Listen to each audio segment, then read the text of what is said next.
absolut din partea Guvernului Republicii Moldova. Una din ele este protejarea cetățenilor migranți a Republicii noastre. Se cunoaște faptul că peste 700.000 de cetățeni ai noștri se află în Federația Rusă și peste 300.000 se află în celelalte țări ale Europei. Raportul acesta de 700 la 300 nu le-au făcut să deschidă mințele, să iei o decizie corectă, cinstită pentru secțiile de votare din străinătate. Pe data de 20 octombrie, pe site-ul oficial al Guvernului Republicii Moldova, a apărut un proiect despre deschidere la 105 secții de votare. În majoritatea cazurilor se deschideau secții peste hotare. Totuși n-au rezistat. De la 5 secții care au fost în 2010, planificau să deschidă 15 secții, numai cu 10 mai puțin. În procesul de deschidere a ședinței Guvernului s-au șușotit, au închis microfoanele, s-au arătat că sunt transparenți, însă au închis microfoanele care transmiteau această ședință în toată Republica și au spus că nu suntem gata să examinăm secțiunea, întrebarea 7-a despre secțiile de votare peste hotare. Ne vom întoarce mai târziu. După aceea, viceministrul de externe, Valeriu Chivei, primește dreptul pentru 10 secunde să anunțe că cifra 105 secții peste hotare se schimbă în 95. Au redus anume secții de votare în Federația Rusă. 4 în 2010, 5 acum.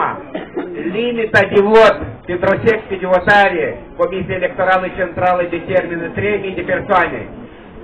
5 secții mulțit cu 3, 15.000 din 700 care sunt în Federația Rusă. Alte 90 de secții sunt deschise peste hotare. 90 mulțit cu 3.000 din cetățeni care pot vota la una, 270.000 din aproximativ 300.000 de cetățeni care se află în alte țări peste hotare în afară din Federația Rusă. Adică fiecare care se va afla într-o țară europeană, așa numită de guvernul nostru, va avea posibilitatea să voteze toți acolo. Iar în Federația Rusă, numai 1% și jumătate din cei care se află acolo. Spuneți, vă rog, merită atenție așa acțiunea Guvernului Republicii Moldova. Rușine! Rușine! Rușine! Este pregătită soluția. S-a spus despre întâlnirea conducerii partidului nostru cu Vladimir Vladimirovich Putin. După această întâlnire a urmat o întâlnire și o conferință de presă în Serviciul Federal de Migrațiune, începând cu ziua de 5 noiembrie, adică deja a început procesul acesta. Până la 30 noiembrie, cetățenii Republicii noastre care vor trece frontiera aeriană, nu importă, cu trenul, cu automobilul, cu busul, nu importă, principalul să treacă frontiera rusă-moldavă, în baza de date din computerele Serviciului Federal de Migrațiune va apărea cifra 0 de încălcări pentru cetățeanul Republicii Moldova. După această trecere pe teritoriul Republicii Moldova, care e valabilă până la 30 noiembrie, el în luna decembrie, ianuarie, oricare lună dorește, poate trece înapoi frontiera aceasta, iar în computer va apărea, va fi în continuare cei cifre 0. Nu sunt încălcări din partea cetățeanului Republicii Moldova. În cazul când guvernul a procedat la deschiderea numai 5 secții de votare, acesta este răspunsul Partidului Socialiștilor, urmat, susținut de Guvernul Federației Ruse, pentru ca cetățenii noștri să simtă demni, să poată folosi dreptul lor constituțional de a vota în țara noastră. Cerem ca guvernul nostru are posibilitatea să deschidă aceste secții de votare. Cerem de la acest guvern să schimbe atitudinea față de cetățenii noștri. Rușine Guvernul Republicii Moldova!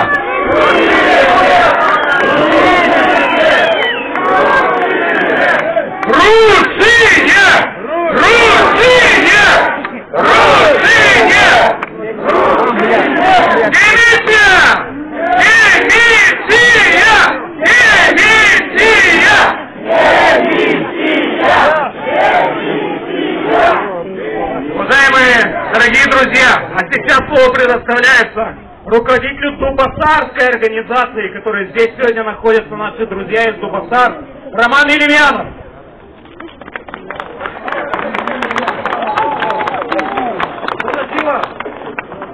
Bună ziua, se aude bine?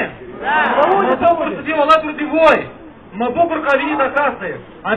Pentru că a venit din Moscova, am finisat studiile și vreau să trăiesc la mine acasă! Eu vreau să muncesc ca și voi toți să muncesc acasă, să trăiesc cu familia mea! Vreau să stau numai acasă și eu nu trebuie să mă duc peste hotare! Astăzi noi avem posibilitatea să muncim! Astăzi eu și vreau să muncesc! Noi toți astăzi vrem să muncim! Și să avem posibilitatea să avem relații foarte bune cu Federația Rusă. Fiindcă este posibil.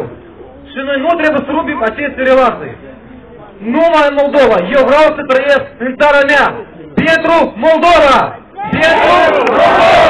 Pentru Moldova!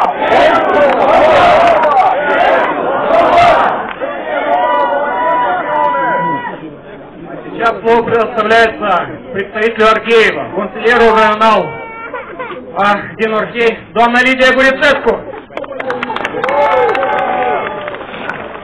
Bună ziua la toată lumea!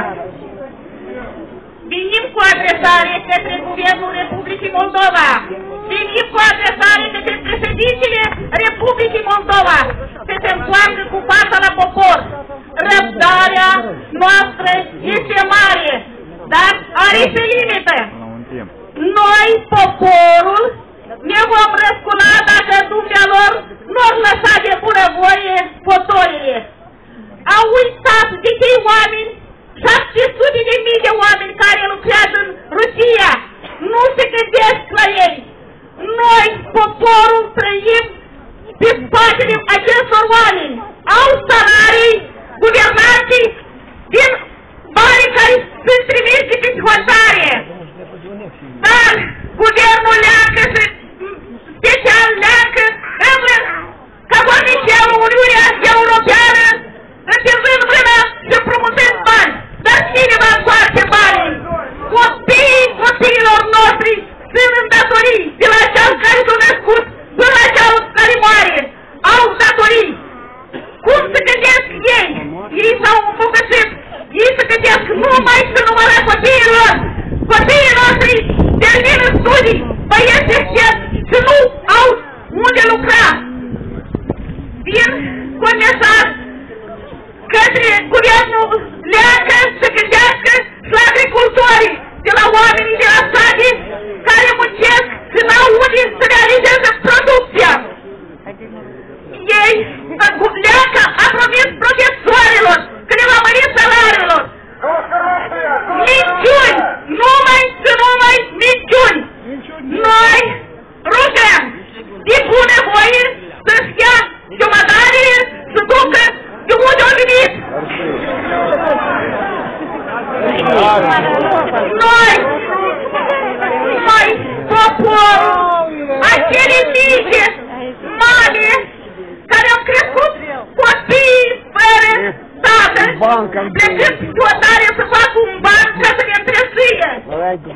Noi, din partea copiilor, care au crescut fără tată, fără mamă, plângând, așteptând bani ca să vină pe hotare, că guvernul nostru nu s-au gândit la popor, s-au gândit la buzunarele lor.